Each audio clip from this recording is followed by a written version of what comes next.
Je pense que la chose la plus importante à dire aujourd'hui en ce qui concerne l'Ebola, c'est 1 an après, nous ne sommes pas encore venus à bout de la maladie.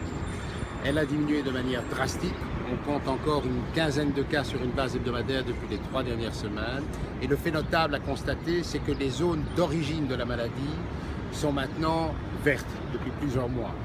On a un déplacement de la maladie sur la zone qui entoure Conakry et une partie de la zone qui s'approche de la Guinée-Bissau. Donc l'effort actuel est un effort qui porte sur la vigilance à l'égard des communautés pour nous assurer que la maladie ne puisse pas reprendre.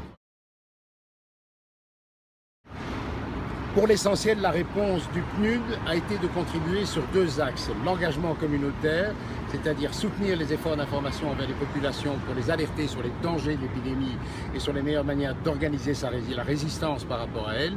Et le second volet de l'intervention du PNUD a été critique, a été celui d'appuyer le paiement aux travailleurs et bénéficiaires de la lutte contre Ebola en Guinée. Ça a pris des proportions assez importantes puisque le nombre de personnes qui d'une façon ou d'une autre ont été impliquées contre la maladie a avoisiné un chiffre aux alentours des 25 à 26 000 personnes.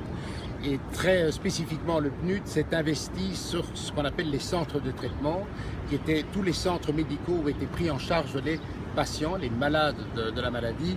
Et là, le PNUD, au cours des 6 derniers mois, a appuyé le paiement d'à peu près 1600 travailleurs Ebola sur la Guinée.